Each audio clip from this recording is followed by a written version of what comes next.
À ta tête, je vois, tu n'apprécies pas. Attends, je prends un verre d'eau parce que ça me donne chaud tout d'un coup. Alors, vous l'avez compris, Marine n'a pas invité la reine mère de l'organisation. Bienvenue sur le podcast Les coulisses de ton biz, le podcast pour apprendre à organiser ton quotidien d'entrepreneur. Je suis Marine, assistante virtuelle et formatrice en organisation du biz. Ici, les invités ne vont pas te dévoiler leur stratégie, mais plutôt leur organisation du quotidien pour réussir à gérer leurs projets et mener à bien leur business. Parce qu'on ne se lance pas tous dans l'entrepreneuriat au même stade de notre vie. Parce qu'on n'a pas tous le même cadre de vie non plus. Et surtout, parce que personne n'est pareil. Il existe de nombreuses façons de s'organiser.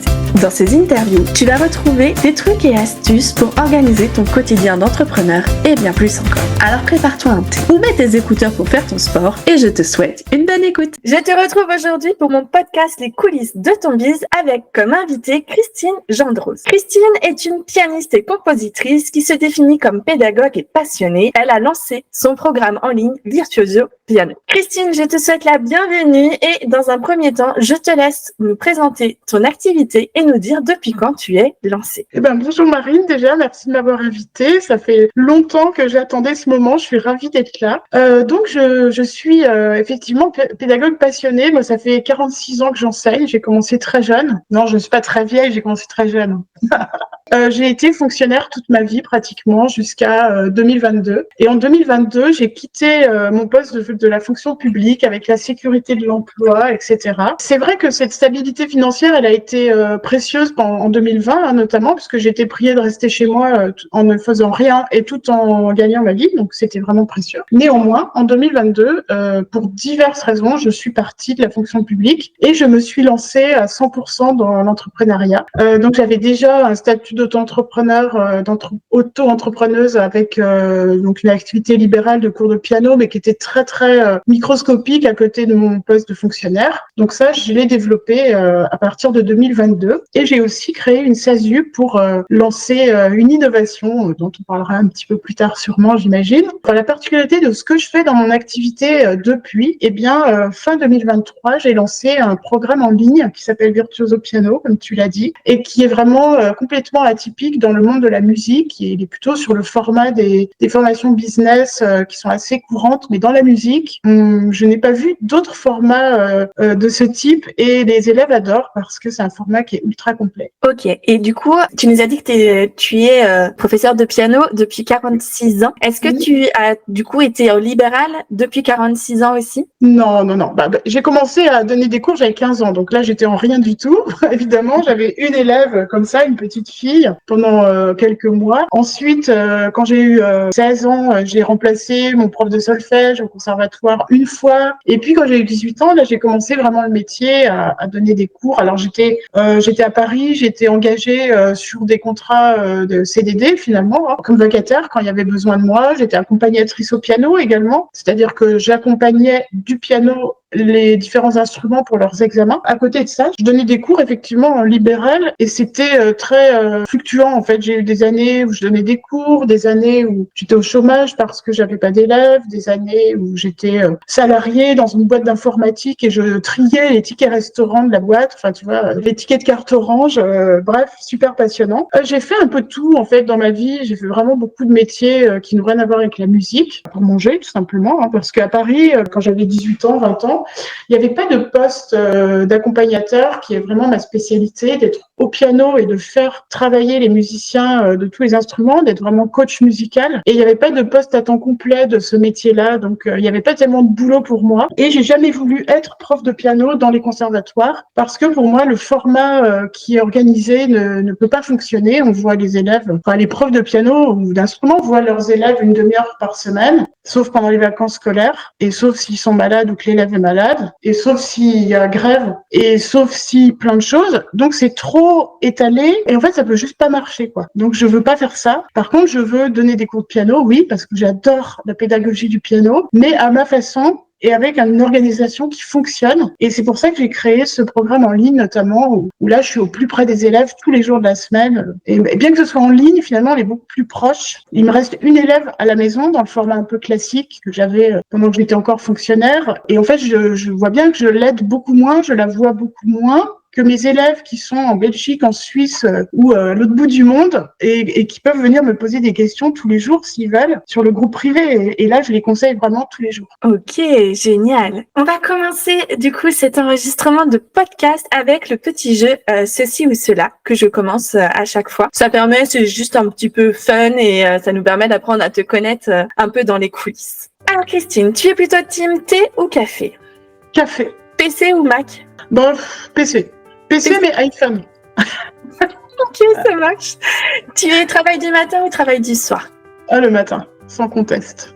Ok, solo ou cowork? Solo. Du coup, en général, tu travailles de chez toi ou tu travailles ailleurs? Chez moi. Donc là, aujourd'hui, je suis chez ma fille pour avoir la fibre, parce que chez moi, à la campagne, j'ai pas la fibre. Ça marche. Ta fille, d'ailleurs, que j'ai interviewée et dont l'épisode est sorti le 26 juin, si vous voulez aller l'écouter, ce sera avec grand plaisir. Vous pourrez le retrouver sur toutes les plateformes. Dis-moi, en général, tu tutoies ou tu vouvoies tes clients? Alors, c'est assez amusant comme question parce que, en fait, je tutoie très facilement tout le monde. Sauf, alors il n'y a aucune raison, mes élèves que j'avais dans le format classique avant, que j'avais à la maison. Il y en a un, par exemple, que je vois tous les 2-3 mois parce qu'il part tout le temps faire de la montagne, du vélo et tout. Il m'a encore mis un texto ce matin, on sait vous voyez quoi. Ah oui, c'est marrant ça. Ouais, alors qu'on en a déjà parlé, puis il m'a dit « Oh non, mais ça me gêne pas si vous me tutoyez ». Ok. Par contre, sur les réseaux, en fait, c'est sur les réseaux, j'ai pris l'habitude de tutoyer tout le monde. Et puis, c'est vrai que je sais pas, sur LinkedIn, si on fait des appels avec des entrepreneurs, juste pour se découvrir et tout ça, tout le monde tutoie tout le monde. Et donc, c'est une habitude c'est devenu pour moi une habitude de tutoyer tout le monde. Et sauf, donc, bizarrement, quelques élèves. Alors, des fois, c'est marrant parce que je fais des petites réunions entre des élèves que j'ai eus en distance et eux. Alors, je suis en train d'envoyer un pendant que je tutoie l'autre. C'est complètement ridicule. J'essaie de me soigner, mais ce n'est pas facile. C'est vrai que l'entrepreneuriat, via les réseaux surtout, je trouve aussi que ça coupe cette barrière du vouvoiement et on prend plus l'habitude de tutoyer facilement, on va dire, et de se mettre au même niveau les uns les autres. C'est vrai. Et puis par contre, quand j'étais au conservatoire, déjà que j'avais pas la même habitude, mais j'étais en pleine réflexion en fait parce que je me disais c'est assez bizarre. Les enfants, on les tutoie, ils nous vouvoient. Quand ils sont ados, vers 15 ans, ça continue. Vers 16 ans, il y en a parfois qui nous tutoient, mais du coup, ça va avec un peu un relâchement de l'assiduité et de la ponctualité. Donc, du coup, c'est presque pas très souhaitable. Et puis après, vers 17-18 ans, ils trouvent que, ouais, mais c'est pas juste parce que Christine, vous me tutoyez alors que moi, je vous vois. Et du coup, je trouve pas que c'est juste. Et ils ont raison, c'est pas juste en fait. Pourquoi je le tutoierais et lui il me vouvoierait? Mais en fait, tout ça se fait sans que personne ait dit une obligation quelle qu'elle soit, mais n'est pas très naturel et fluide en fin de compte si on y pense. Mais de toute façon, il y a plein de trucs qui peuvent pas marcher dans les conservatoires et c'est juste un tout petit truc ça qui n'est pas très grave. On s'habitue et voilà. Parce que notamment, j'ai aucun problème d'assiduité et de ponctualité avec mes élèves en ligne, puisqu'on se connecte à l'heure. Ils se connectent à l'heure, point quoi. Il n'y a pas j'étais dans le bus.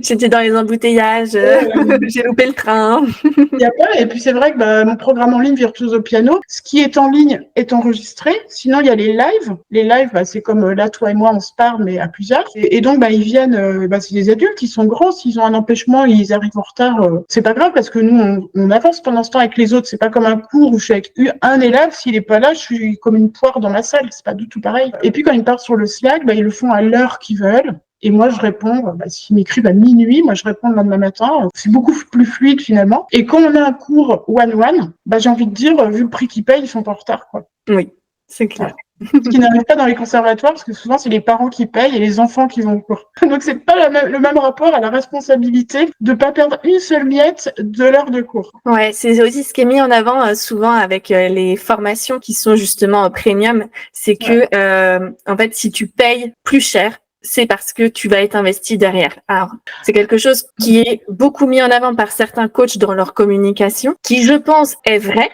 Parce que, moi, la première, si je paye un accompagnement 1500 ou 3000 euros, forcément, tu te donnes à fond pour aller jusqu'au bout, quoi. Alors que tu te dis, si tu l'achètes dans un bundle ou si tu l'achètes 50 euros, ça n'a pas la même valeur perçue mentalement. Enfin, je sais pas quel mot utiliser. Oui, et puis je pense que même si on achète, par exemple, mes élèves payent, s'ils prennent par exemple l'option Gold de mon programme, donc ils ont 10 heures one-one avec moi sur un an, ils payent pour ça 2400 euros. Ça revient à 240 euros le cours d'une heure. Alors que dans la vraie vie, entre guillemets, pour mes non élève de virtuoso piano, mon tarif, c'est pas ça, c'est 400 €. Mais si tu veux, le fait de passer à l'action, de se dire je vais m'inscrire avec Christine pour 10 heures de cours à 240 €. C'est pas tellement que parce qu'ils dépensent 240 €, ils vont s'investir. C'est surtout que s'ils me font la confiance de payer ce prix-là, c'est qu'ils ont, comment dire, la conscience que je vais leur apporter une valeur vraiment très importante, parce que sinon ils le paieraient pas. Oui. Et du coup, comme ils ont la conscience que je vais leur apporter beaucoup, et ils n'ont pas envie d'en perdre 5 minutes, en fait. Moi, je pense que c'est surtout ça. Bon, c'est peut-être un peu prétentieux ce que je dis, mais c'est pour ça que je dis pas souvent prof de piano, parce que pour moi, prof de piano, c'est ce que je faisais quand j'avais 20 ans. Quand j'avais 25 ans, je donnais un cours de piano. Là, je donne plus un cours de piano. Très souvent, on me dit, au bout de 10 minutes de conseil, ah là là, mais là, je viens de réaliser un truc, ça fait des mois que je galère dessus, et toi, avec un conseil en 2 minutes, t'as résolu le problème. Bah oui, c'est heureusement, parce que ça fait 46 ans que je le fais, donc heureusement que je suis un peu plus experte que quelqu'un qui débute, quoi. Et ça va plus vite. On va contextualiser un peu pour ceux qui nous écoutent, Christine, et qui ne te connaissent pas. Normalement, je demande le type de société, mais toi, tu nous as dit que tu avais une SASU en plus d'une micro-entreprise. Est-ce que si ce n'est pas tabou pour toi, tu peux nous communiquer ton chiffre d'affaires? Alors, c'est-à-dire que moi, dans mon chiffre d'affaires, c'est très compliqué de donner un chiffre d'affaires complet, même si je peux avoir, voilà. Pour donner une idée, l'ensemble, mais je vais dire ensuite ce que c'est l'ensemble. L'ensemble, c'est environ 2 000 € par mois, ce qui n'est pas extraordinaire. Parce qu'en fait, je suis en auto-entreprise pour le libéral. J'ai une SASU. Sur le libéral, j'ai aussi un établissement pour l'agriculture parce que je suis à la campagne, donc j'ai ma ferme qui est gérée en agriculture biologique, dans laquelle j'ai une chambre d'hôte. Donc ça rentre aussi dans le chiffre d'affaires. Je suis compositrice, j'édite mes partitions, je les vends. J'ai fait un disque, je l'ai édité avec mes compositions, ça me rapporte aussi un peu d'argent. Si mes pièces sont jouées, ça me rapporte des droits d'auteur, là du coup par la SACEM. Et puis, ce qui est pour les livres, c'est sur les artistes-auteurs. Alors du coup, ça fait beaucoup de sources, en fait, de revenus qu'il faut additionner, et c'est pour ça que je n'ai jamais vraiment parce que justement, je sais qu'on va parler d'organisation à un moment, et je suis pas hyper organisée au niveau de mes chiffres, donc c'est pas que je veux mettre un tabou sur la question, c'est que je suis pas très capable de dire un chiffre, tu vois, parce que je m'attendais pas à la question, un chiffre précis parce que je ne le sais tout simplement pas. Ok, très bien. L'important, c'est que tu saches d'où viennent tes sources de revenus. Déjà, c'est... Voilà, ouais, c'est varié. Hein. Oui, effectivement. On voit que tu es quelqu'un qui est quand même multitâche de par la diversité de tes sociétés et de tes activités. Parce que par exemple, sur la micro-entreprise, enfin l'auto-entrepreneuriat, Virtuoso Piano, c'est sur la SASU, mais en revanche, sur l'auto-entrepreneuriat, c'est tout ce que je fais en physique. Par exemple, cet été, je fais un stage de piano à la maison. Donc ça, c'est sur l'auto-entreprise. Établissement, professeur de piano. Dis-moi justement, Christine, pour pallier entre toutes tes activités, est-ce que tu sais à peu près le temps de travail que tu as par semaine? Oui, depuis janvier de cette année, ça va un peu mieux parce que j'ai failli péter un câble à la fin de 2023. Je travaillais beaucoup trop tout 2023 parce que quand j'ai arrêté mon poste de fonctionnaire, j'avais déjà un revenu sur mon auto-entreprise qui était pratiquement équivalent à mon salaire de fonctionnaire, 1 900 €. Et je me suis dit, génial, j'arrête mon poste de fonctionnaire et je vais développer mon chiffre d'affaires, ça va être super. Je vais faire 5 000 € par mois, ça va être trop bien. À partir du moment où j'ai arrêté, le 1er janvier, mon chiffre d'affaires, il a fait... Je me suis crashée en 2022, mais ça a été le gros crash. Hein. C'est-à-dire que j'ai rien compris. Ça faisait longtemps qu'il était stable, à presque équivalent, pas tous les mois, mais assez souvent. Et plus l'année avançait, plus ça rapprochait de mon salaire de fonctionnaire. Comme je savais que j'allais partir, c'était pas inquiétant. Et après, en fait, à partir du moment où je me suis dit, ah bah là maintenant, il faut vraiment que j'y arrive parce que sinon j'ai plus rien. Donc la peur du manque. Ça va pas loupé. Hein. J'allais te demander si tu avais réussi à analyser le pourquoi tu avais chuté. Non, mais j'ai très bien analysé, ouais. J'ai très bien analysé, c'est que j'ai commencé à avoir peur, à me réveiller la nuit en me disant et si je fais pas de chiffre d'affaires? Et du coup, j'ai pas fait de chiffre d'affaires. Fin 2023, je sortais de juin, juillet, août, septembre, octobre où j'ai construit mon programme Virtuoso Piano. J'ai commencé fin juin et je me suis dit en septembre, je le sors, nickel. Après, je vais prendre des vacances tout en encaissant les fruits de la vente, qui va aller bien sûr se faire absolument toute seule. J'étais dans un grand rêve naïf. Et en fait, ça m'a pris beaucoup plus de temps que je pensais. Donc, j'ai pas pris de vacances l'été. De toute façon, j'avais pas d'argent. Et puis, j'ai eu mes bêta-testeurs en septembre. J'ai vu qu'il y avait du taf encore. Je me suis dit, c'est pas grave, je prendrai mes vacances en octobre. Sauf qu'en octobre, j'ai sorti la formation officiellement et à part mes 2 bêta-testeurs, j'ai rien vendu. Donc, j'avais pas d'argent pour partir en vacances. Je me suis dit, c'est pas grave, j'irai en vacances en décembre. Mais sauf qu'en novembre, j'ai fait 600 € de chiffre d'affaires et en décembre, 900. Donc, évidemment qu'avec les factures que j'ai chaque mois, c'était la énorme catastrophe. Et en plus, je travaillais de 8h du matin à 20h, parce que c'était ça la question au début. Mais comme tu as remarqué, et l'avait dit Pauline, d'ailleurs, je parle beaucoup. Elle t'avait prévenu, hein. Je parle beaucoup. On me pose une question et là, je pars sur l'ensemble du monde entier.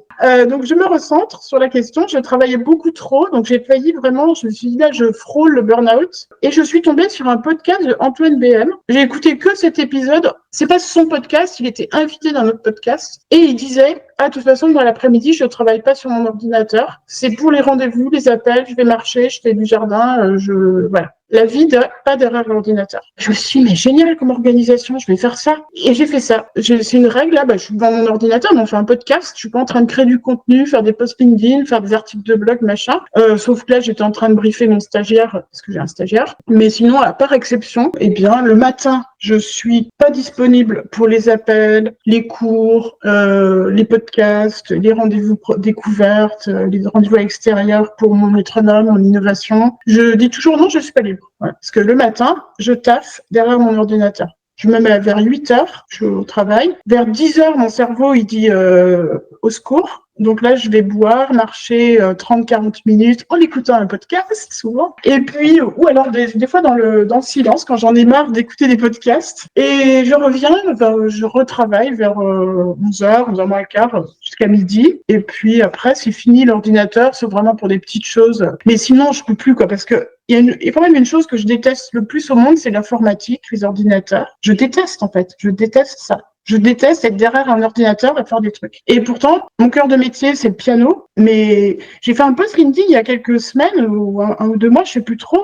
Ma journée d'entrepreneuse, les gens, ils croient que je joue du piano, quoi. Mais je joue pas du piano. C'est pas en jouant du piano chez moi que je vais vendre mon programme Virtuoso Piano, en fait. Ça, c'est bien de le dire parce que c'est vrai que souvent, les gens, ils ne savent pas toute la masse de travail qu'il y a derrière les réseaux sociaux. C'est énorme. En fait, moi, je peux même plus dire que je prof de piano. Je donne pas des cours de piano. Je gère une entreprise qui vend un programme en ligne. Et sur le groupe privé, pour l'instant, j'ai 12 élèves dans le programme Virtuoso Piano. Tout le monde vient pas me poser des questions parce qu'il y a qui sont plus assidus que d'autres. Ceux qui sont assidus et qui me posent des questions tous les jours, il y en a 3. Voilà, presque tous les jours. Et donc, ça me prend un quart d'heure, 20 minutes pour leur répondre parce qu'ils me posent une question. En 12 secondes, j'ai la réponse. Je leur fais un audio, ça me prend 20 secondes de plus et c'est fait. Ils sont contents, ils ont leur réponse. Je les ai aidés, j'ai fait mon taf. Alors, mettons que je vais travailler 20 minutes, mais un grand max par jour pour faire mon métier, en fait. Alors, sauf que, bien sûr, par exemple, ce soir, j'ai un live avec eux, ça va être 1h15. Mais c'est une ou 2 fois par mois, pas plus. Mais le reste du temps, toutes les heures, tous les jours, c'est pour la création de contenu, Instagram, aller parler en DM à des gens pour trouver des nouveaux clients. Hein, parce que bizarrement, ça ne se vend pas tout seul juste parce que c'est génial, en fait. Non, sans déconner. C'est bizarre.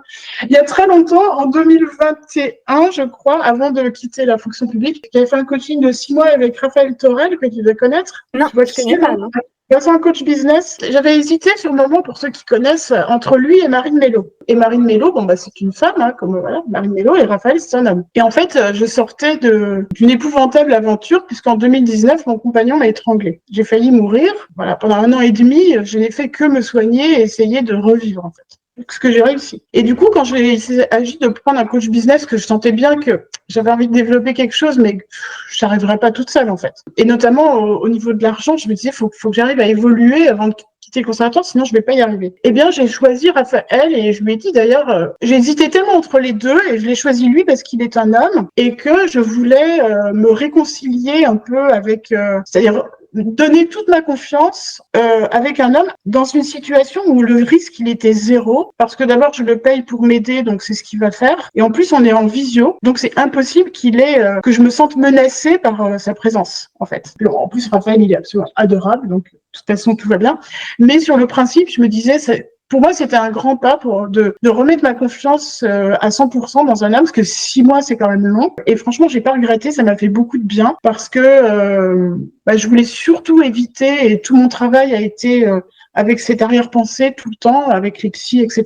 c'est que je voulais surtout pas devenir ce genre de femme anti-homme qui trouve que c'est tous des salauds. Et voilà.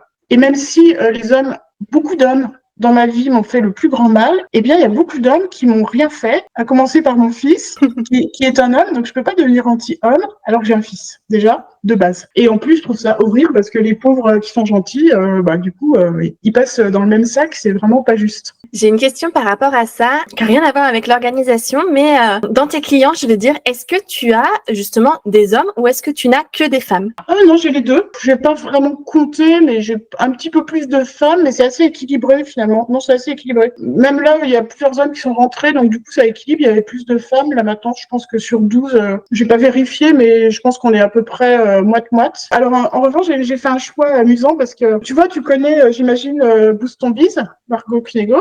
Elle parle au féminin parce que elle peut avoir 3000 femmes et 10 hommes, tu vois, par exemple, comme ratio. Elle parle au féminin, du coup, ce qui est normal. Moi, je me disais, je vais parler au masculin ou au féminin, je sais pas, parce que moi, je m'adresse pas spécifiquement aux femmes, contrairement à elle. Du coup, j'hésitais.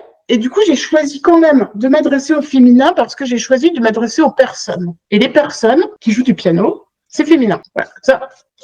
Je m'en suis tirée comme ça parce que à chaque fois que je faisais un texte de présentation dans ma formation, je me disais bah oui mais là je parle au masculin et pour l'instant j'ai plus de femmes que d'hommes donc c'est un peu bizarre. Et si finalement j'ai beaucoup de femmes et il reste plus que mon premier homme du début, c'est un peu louche quoi. Enfin louche, je veux dire un peu lourd. Et du coup, j'ai trouvé cette astuce et je l'explique au début de la formation, pourquoi je parle au féminin dans les textes. Après, évidemment, je m'adapte en fonction de qui j'ai en face de moi. Si un jour j'ai 50 femmes et 2 hommes dans la salle, je dirais, les filles, je suis contente de vous retrouver et les gars aussi. Voilà. Ce sera comme ça. On va passer maintenant sur la partie organisation de ton business parce que nous sommes là pour découvrir surtout l'envers du décor. Dis-moi, Christine, comment est-ce que tu gères ta boîte mail et tes appels? Non, parce que tes appels, tu m'as dit que c'est l'après-midi, mais tes mails, est-ce que tu gères ça tous les matins en même temps que tu vas faire ton suivi compta, etc., qui est le cœur de ton business, mais que à ta tête, je vois, tu n'apprécies pas le suivi comptable. Attends, je prends un verre d'eau parce que ça me donne chaud tout d'un coup. Alors, vous l'avez compris, Marine n'a pas invité la reine mère de l'organisation. Alors, ma boîte mail, jusqu'à fin décembre, je regardais mes mails genre toutes les 10 minutes. J'étais tout le temps en train de regarder les mails, ou je faisais autre chose, je voyais une notification mail, hop, j'allais regarder le mail, je répondais au mail, je refermais, je reprenais ce que je faisais, hop, une autre notification mail, j'allais regarder. Et un jour, justement, je dis à Pauline, mais je suis fatiguée, moi, puis j'en ai marre, je suis tout le temps, il y a trop de mails, tu vois. Elle me dit, comment ça, il y a trop de mails d'où t'es obligée de répondre tout de suite à un mail, en fait. Ouais, elle avait raison, quand même. Parce que j'étais un peu comme si j'étais pompier ou chirurgien cardiaque, et il y a un mail qui arrive, il faut que je réponde, sinon la personne, elle meurt, quoi. Et surtout quand c'est un mail de prospection ou de pub. Donc, je me suis mis un peu de discipline là-dedans. Et j'avoue que ça me repose et que personne n'est mort. En tout cas, je ne le sais pas. J'ai commencé à désabonner certains trucs auxquels j'étais apparemment abonnée. Bon, je me souvenais pas, mais admettons. Et puis, tout ça n'est toujours pas assez bien parce que ma boîte... tu sais, il y a des gens qui disent de finir sa journée, fermer son ordinateur avec 0 mail dans la boîte. 0 mail non lu. Mais je sais pas, ils vivent sur quelle planète, en fait. En fait, un jour, ça m'a pris, là, il y a 2 mois, j'ai ouvert notifications, réseaux sociaux et je sais plus l'autre, promotion, et j'ai tout effacé. Il y a 0 truc dans les 3. Mais dans la boîte principale, c'est un peu plus délicat parce que parfois, je vais aller avoir besoin de rechercher une donnée que quelqu'un m'avait mis. Donc, si j'ai tout effacé, je me retrouve avec rien. Mais d'un autre côté, j'en ai tellement que quand je cherche un truc, de toute façon, je le trouve pas et je suis obligée de me débrouiller autrement. Dans un sens, il faudrait peut-être un gros crash de Gmail et comme ça, l'affaire serait faite. Après, souvent, ceux qui prônent le inbox 0, là, comme tu viens de citer, c'est des personnes qui ont une façon de s'organiser avec les onglets qui sont sur le côté et qui ont un onglet, par exemple, newsletter, dans lesquels ils envoient toutes les newsletters via des filtres. Ouais, Et après, ils ont un libellé à traiter. Donc, en fait, tous leurs mails, c'est sûr, leur boîte de réception, elle est à 0, mais ça veut pas dire qu'ils ont 0 mail à traiter. Celui qui te dit, ma boîte de réception, elle est à 0 tous les soirs parce que j'ai traité l'ensemble de mes mails, moi, je suis prête à l'interviewer sur ma chaîne dès qu'il est disponible parce que je veux savoir comment cette personne fait. Si tu y arrives tous les jours, franchement, viens, envoie-moi, contacte-moi, mets-moi un commentaire. Je veux t'interviewer pour savoir comment tu fais. On a toujours des mails qu'on n'a pas le temps de traiter là, du tac au tac, comme tu dis. Sinon, ce serait chronophage parce que on se mettrait des fois de la pression pour rien. Il y a des jours où tu reçois 10 mails, des jours où tu vas en recevoir 20. Et forcément, t'as pas la même capacité à encaisser 10 mails et 20 mails. En fonction de la charge de travail que tu as eu ce jour-là, pareil. Ta vie perso également à côté. Autant te dire que si c'est une journée où le soir, tu as du monde qui vient à l'apéro ou autre, bah tu vas pas passer ta soirée à être sur ton portable, à checker tous tes mails, quoi. Et c'est vrai que finalement, si je regarde, je réfléchis un peu à l'ensemble des mails que je reçois, c'est très rarement des mails qui m'intéressent. C'est-à-dire des mails auxquels il faut que je réponde. Par exemple, si je demande un devis à un prestataire et il me l'envoie, ça, c'est un mail qui m'intéresse. Comme ça, à vue de nez, je dirais qu'il y a 2% de ce que je reçois qui m'intéresse. Qui m'intéresse, c'est-à-dire qui a lieu d'arriver chez moi parce que je l'ai voulu et que j'ai apporté une réponse. Le reste, c'est bullshit, quoi. C'est qu'est-ce que ça fait dans ma boîte. Là, du coup, ce que je peux conseiller, moi, dans ces moments-là, quand tu vois que les mails que tu reçois, ils sont pas adéquats avec ton business, c'est d'aller en bas du mail et de cliquer sur ceux des abonnés. Ça. Ben oui, je le fais. Tu sais, ça m'arrive des fois, je me dis, allez, je me prends 20 minutes, je me désabonne de tout ce qui est arrivé ce matin. Je le fais, et le lendemain, il y en a encore 10 fois plus qui arrivent. C'est comme si tu voulais vider une pièce qui est remplie de poubelles et t'enlèves un pot de yaourt. Bon, après, il reste tout le reste de la pièce, quoi. J'adore l'image. Il faut une pelleteuse et qu'on y va un grand coup. Mais ouais, je l'ai fait. Puis Pauline, elle m'a fait un libellé newsletter où tout arrive dedans. Du coup, je lis plus jamais les newsletters parce que j'oublie que j'ai un libellé newsletter. Et même celle de Pauline, des fois, elle me dit, alors, t'as pas vu ma dernière newsletter? Je dis, bah non, ah bon, elle est arrivée? Bah oui, il faut que tu ailles voir dans newsletter. Ah oui, c'est vrai. À quel point j'adore l'informatique.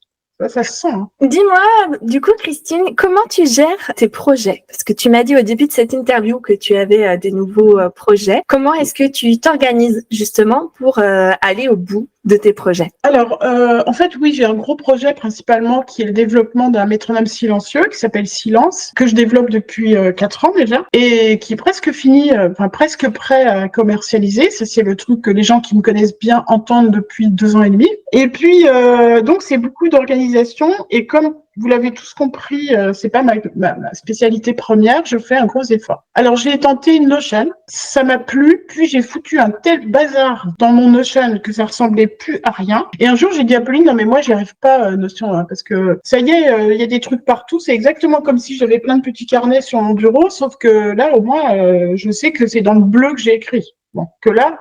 je trouve plus rien. Donc elle regarde mon Notion et elle me dit ah bah oui non mais d'accord c'est normal là t'as foutu un bazar pas possible, c'est pas comme ça qu'on fait Notion quoi. Donc elle m'a tout réorganisé et là je commençais à y voir plus clair et je peux l'utiliser. C'est-à-dire elle m'a fait un vrai truc parce que Notion si on le prend on fait des pages dans lesquelles il y a des pages dans lesquelles il y a des pages et dans lesquelles il y a des pages en fait ça devient vite un truc gros n'importe quoi. C'est pas magique. J'ai un peu abandonné Notion. Après j'étais sur Trello parce que dans ceux qui développaient Silence avec moi ils étaient sur Trello. Donc j'ai pris Trello, j'ai appris à utiliser Trello et je trouve que c'est bien parce qu'il y a les petites cartes, machin, on peut déplacer. Et puis finalement, bah, le problème en fait avec les outils, c'est que tu bosses avec des gens. Alors, ils aimaient bien Trello. Après, j'ai bossé avec quelqu'un d'autre parce que bah, le prestataire, il a pas réussi à faire ce qu'on voulait pour Silence, donc il était plus dans l'équipe. Après, j'ai pris un autre prestataire, bah, il connaît pas Trello. Alors lui, il voulait être sur Discord. Alors je suis allée sur Discord. Alors on discute sur Discord. Après, il y a un autre, il utilise WhatsApp, mais pas Discord. Puis l'autre, il utilise Discord, mais pas WhatsApp. Et puis là, j'ai un stagiaire depuis peu, mais il a appris Trello dans ses études et il n'a pas appris Notion. Donc moi qui étais en train de me réhabituer depuis peu à Notion, je suis revenue sur Trello parce que je vais pas lui dire, bah écoute, tu vois, pour commencer ton stage, tu vas apprendre Notion. Ah bah non. qu'on puisse aller dans le vif du sujet. Donc, j'essaie de m'adapter entre Notion, Trello, mes post-it, mes feuilles volantes, mes petits carnets, mais j'en ai beaucoup, des cahiers, ma tête. Et là, je me suis rendu compte en commençant à travailler avec ce stagiaire il y a quelques semaines que j'ai beaucoup trop de choses dans la tête et nulle part ailleurs, parce que quand il s'agit de lui traduire, de lui transmettre, je veux dire, waouh, j'avais envie de lui dire, regarde, c'est là, quoi. Ça, c'est compliqué. J'écoute à la radio, je monte ma tête. Et notamment, par exemple, mon fichier client, parce que je lui ai dit, tiens, ce qui serait bien, c'est que tu mettes le fichier prospect et client bien à jour sur le même fichier. Et en fait, je me suis aperçue que mon fichier client, par exemple, il était dans ma base mail, donc contact Gmail, dans mon Substack, dans mes petits carnets, dans mes cahiers de stage, dans mon Notion, dans un truc Excel. Et en fait, il y en a partout, rien n'est regroupé. Donc, la première tâche qu'il a eu à faire, c'était ça, de regrouper tout. Et c'est presque mission impossible parce qu'en fait, il faudrait que je sois avec lui pendant 2 jours à côté en lui disant, tiens, regarde, celui-là, tu le prends là, celui-là, tu le prends. Ah ben, nous, on l'a déjà mis. Attends, parce que là, c'est faux. Et justement, ce stagiaire, tu l'as pris pour réorganiser ton business ou il t'aide sur autre chose? J'avais prévu une présentation de silence dans un magasin le 21 juin qui s'est fait chez Boulanger à Laval. Et j'avais pas du tout pensé à prendre un stagiaire. Et puis, dans le cadre de cette innovation, je suis accompagnée par ce qu'on appelle un incubateur,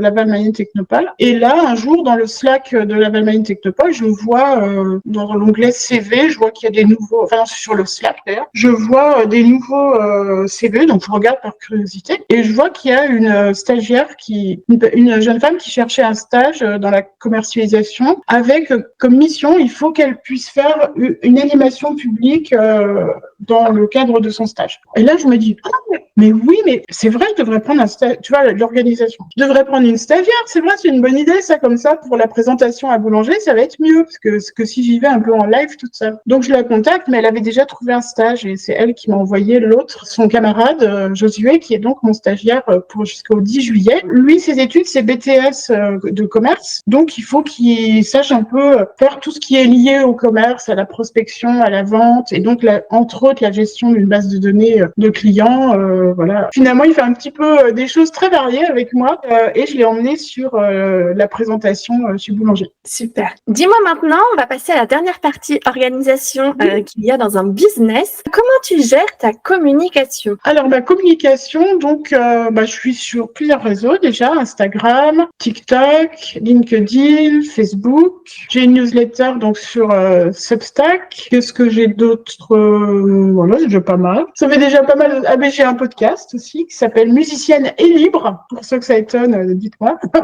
Musicienne et libre, où là, je parle vraiment de tout. De piano, de nature, de pédagogie, de silence, de tout. Génial. Et du coup, comment tu fais? Tu as un planning édito? Tu fais au feeling? Comment tu gères? J'ai jamais réussi à faire un planning éditorial. J'ai essayé, hein. J'ai fait le challenge de Nina Ramen. Alors, pendant le challenge, ça allait. Et après, elle avait donné tout un truc d'éditorial, mais c'est très adapté aux business qui ne sont pas artistiques et pédagogiques. Donc, finalement, les idées, au début, j'en prends, je les transpose pour moi, mais ça me demande plus de fatigue mentale d'adapter sa structure à mon business que d'essayer de trouver une idée. En tout cas, ça me semble sur le moment. Donc après, toujours les challenges, ça me donne une discipline de le faire tous les jours. Et du coup, de la discipline naît la créativité, forcément, hein, parce que quand on fait tout, n'importe quoi, n'importe quand, on n'est pas très créatif. Eh bien, ça dure pas longtemps, en fait. C'est un petit peu un effet comme ça d'énergie. Je pense que c'est lié au fait que moi, je suis habituée, enfin, mon cerveau, il est habitué à ne jamais faire des choses où il a le temps de s'ennuyer. Dans la pédagogie du piano, c'est quelque chose de très important. C'est pour ça que ça marche très bien avec mes élèves, d'ailleurs. C'est que j'ai compris comment marche le cerveau quand il veut apprendre quelque chose et évoluer.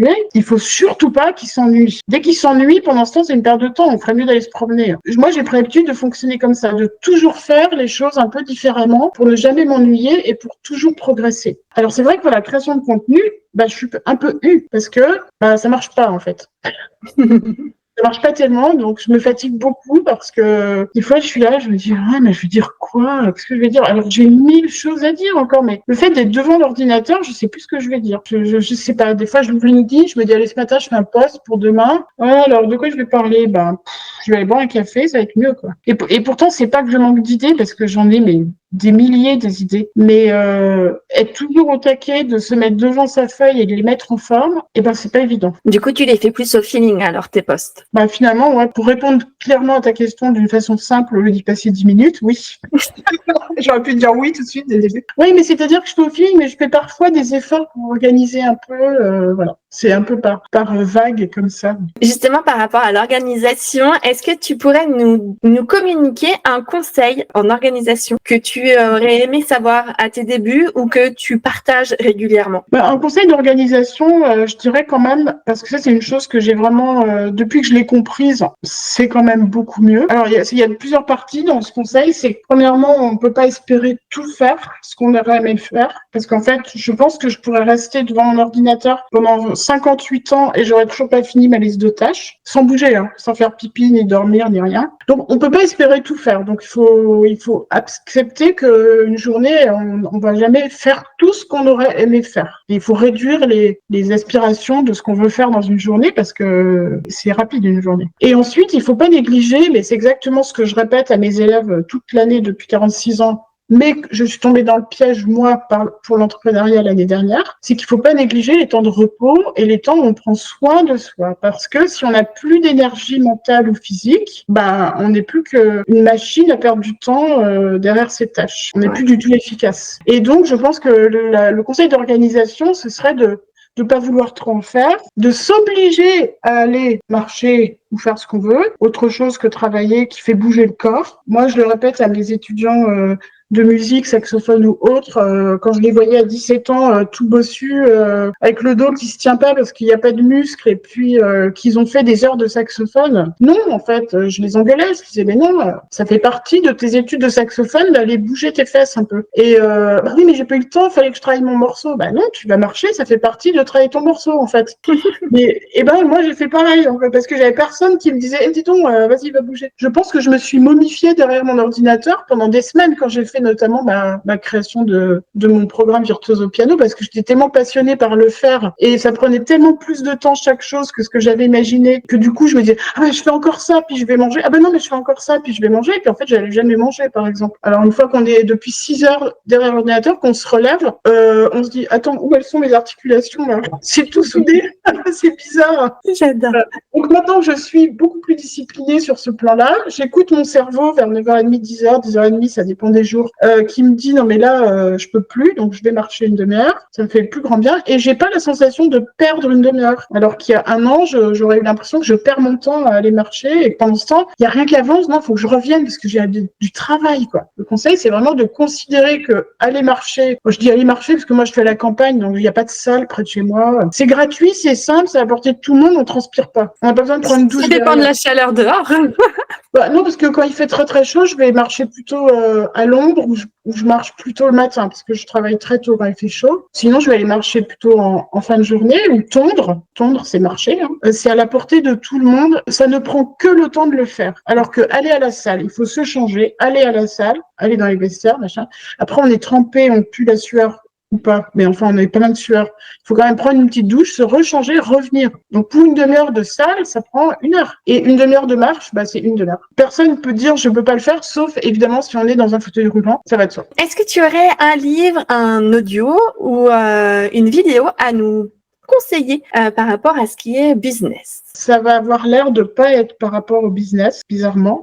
J'ai pas tellement de livres business à conseiller. Ce qui a changé vraiment ma vision de la vie et du coup m'a donné la force de faire mon business. Pour moi, c'est quand même lié. C'est Kilomètre Zéro de Maud Ankawa. C'est pas un livre sur le business, hein, j'avoue. Les livres sur le business, sur le moment, je les trouve toujours bien, parce que Pauline, elle me les conseille, donc je les lis. Sur le moment, je me dis, ah ouais, elle a raison. Puis après, mais j'oublie le titre, le nom, ce qu'il y avait dedans. Parce qu'en fait, ça me traverse, mais ça me transforme pas. Comment se faire des amis? Comment se faire des amis? Quand même, c'est un livre business. Comment se faire des amis? J'ai découvert dedans, c'est vrai, une grande chose, j'avais oublié. Ça va te paraître basique et à ceux qui écoutent, Pauline, s'il te plaît, coupe le podcast et n'écoute pas la suite. C'est que il faut écouter les gens.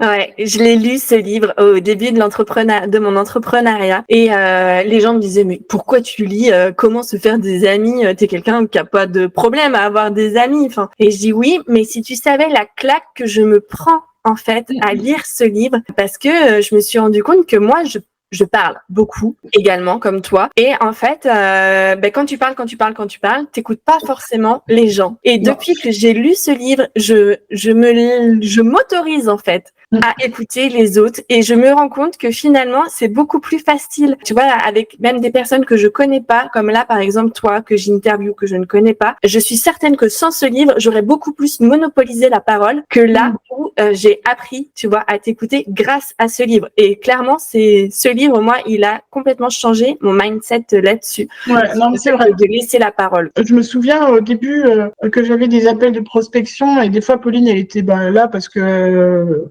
était chez moi quoi. Et je finissais un appel, elle me regardait, elle me disait maman t'es sérieuse?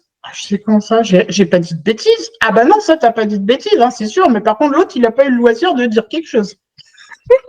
Effectivement, l'autre étant le prospect, je lui vendais rien hein, parce qu'il devait raccrocher, il devait être fatigué. Hein. Il devait se dire, non, elle m'a fatigué celle-là. Parce que j'étais là à lui transmettre ma passion de la pédagogie et comment j'allais faire ceci.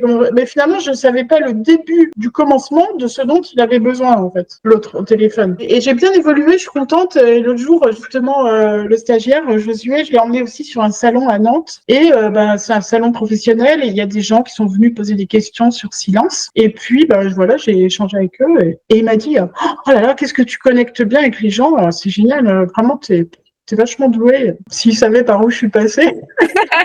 En fait, avant, tu sais quoi, j'osais pas poser des questions aux gens. Je pensais que si je posais des questions aux gens, c'était intrusif. Donc, je demandais jamais rien à personne. Et mon idée, qui était complètement basée sur sur rien, en fait. Mon idée, c'était que si quelqu'un voulait me dire quelque chose, il allait me le dire. Mais si je lui demandais, c'était un peu lui faire du rentre-dedans, le forcer un peu. Et du coup, je demandais rien. Mais les gens, ils disent pas tout quand on leur demande rien. Si on leur dit pas, et alors, dans quel domaine vous travaillez? Ils vont pas forcément le dire. Et justement, là, au salon où on était, par exemple, je voyais des personnes qui étaient jeunes, qui avaient 30, 40 ans, et comme silence, il est très utile pour se détendre, je demandais, et est-ce que vous avez des enfants? Et alors, oui, ils avaient tous des jeunes enfants, et finalement, ils ont été tous passionnés pour l'utilisation de silence pour détendre les jeunes enfants et les aider à retrouver leur calme. Et si j'avais pas demandé, est-ce que vous avez des enfants? On n'aurait pas eu cette conversation, en fait. Ouais. Mais il y a quelques années, est-ce que vous avez des enfants? Je trouvais que c'était super indiscret comme question. On ne demande pas ça aux gens. Est-ce que vous avez des enfants? S'ils veulent le dire, ils vont me le dire. Non, parce qu'ils n'ont aucune raison de me raconter qu'ils ont des enfants, en fait. Donc voilà, je sais plus ce que c'était la question. Mais... Si tu avais un livre à nous conseiller. Ah oui, c'est ça, les livres. Et celui qui m'a vraiment, vraiment transformée, je l'ai lu en 2020. En fait, c'est une amie qui est coach, je sais plus quoi, qui m'a conseillé ça à la sortie d'une audience au tribunal avec mon ex qui m'avait étranglée. Et qui m'a dit, je te conseille cette lecture pour l'été, tu m'en diras des nouvelles. Je me suis dit en moi-même, si tu crois, ma cocotte, que c'est un livre qui va m'aider, et puis au point où j'en étais, de toute façon, je me suis dit, ça ou mourir, allons acheter le livre. J'ai acheté le livre, je l'ai lu, et je lui ai mis un petit mot, et je lui ai dit, ça a juste transformé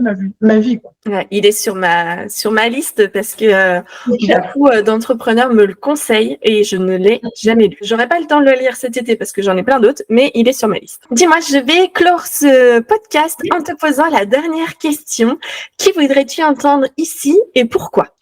Et en plus, je savais que tu allais me poser cette question. J'y ai réfléchi et j'ai pas trouvé la réponse. C'est horrible. C'est pas grave, on coupera la question. Si, alors ça peut être n'importe quel métier. À n'importe qui, à un entrepreneur. Ah oui, alors, elle est en Belgique, c'est pas grave? Non, j'en ai eu une du Salvador l'autre jour, ça me pose pas de problème. Son compte Instagram, c'est Amazon Violoniste. C'est Milena Paulus, je crois. Milena, Paulus, Milena Paulus. En fait, c'est une cavalière. Voilà, elle fait du dressage à cheval tout en jouant du violon, pour résumer. Et j'adore. En fait, elle fait ce que j'ai voulu faire toute ma vie. Quand j'étais adolescente, à 15-16 ans, ma passion, c'était les chevaux. Et on m'a toujours empêché de faire ça parce que c'est dangereux, l'équitation, peut se faire mal en tombant, gna gna gna. Voilà. Donc, j'ai pas fait ça. Puis, j'étais sûrement pas assez passionnée parce que sinon, j'aurais tout envoyé bouler puis je l'aurais fait quand même. Donc, c'est une fausse excuse, ça, mais n'empêche que, voilà. C'était ma première passion, c'était les chevaux. Et quand je l'ai découvert par le biais d'un réseau, j'ai vu ça, je me suis dit, oh la vache, elle fait ça, c'est trop génial, quoi, j'adore. Et en plus, elle est adorable, elle est gentille avec ses animaux, ses chevaux.